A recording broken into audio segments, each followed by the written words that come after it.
Yale's The Science of Well-Being became one of the university's most popular courses because it tackles a question we all ask ourselves: what actually makes us happy? Well, one of its biggest surprises is that many of the things we spend our time chasing, like all of our time, more money, achievements, or the perfect life, don't increase happiness nearly as much as we would expect. So when you say something like that, we have to break it down. We're going to do that with 9 News mental health expert Dr. Sheryl Ziegler. So you hear all these cliches. Money can't make you happy, or money doesn't make you happy. Although some people will be happy to have more money. What is the research telling us? Yeah, the research supports that. And I think this is in a way that we can all relate to, right? So you have a goal and you achieve it. So you say, oh, I wanna own my first house.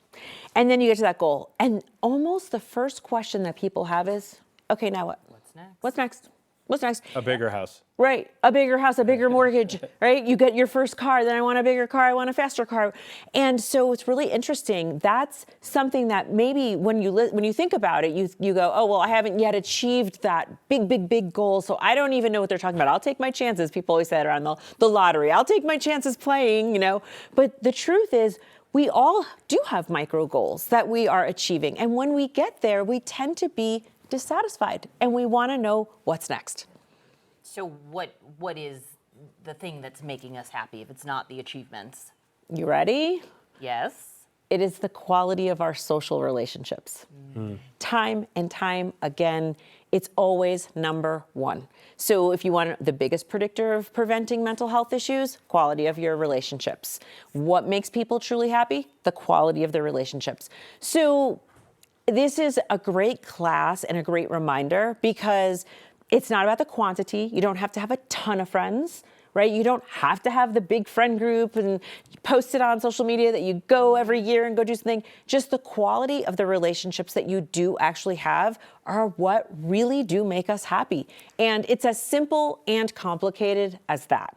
But is it family too, or just friendships? It's just relationships, so the quality of them. So if who you identify as being closest to, let's say, is a parent of yours, right, if that quality of that relationship is really solid, then that's what it is. So I think, for most of us, we can look at different buckets of things, our social and our family. And then if you're a parent, the quality, especially as your kids are getting older, right? You don't think about that with a 6-year-old, like, oh, what's the quality? You think I'm everything to them and they're everything to me. But when they're 18, 20, 24, all of a sudden, the work to actually make that relationship not just parent-child, but actually a lifelong close relationship actually is something you have to put some real intention into. It makes a lot of sense. And if you take that research and use it off-label and talk about kids, you might understand why kids are struggling a lot today, because they're constantly on those phones, maybe not creating those interpersonal communication, important relationships. Was there anything about this, because I know you do this for a living, was there anything about this that surprised you, this research? I think the consistency over the decades, it has never changed.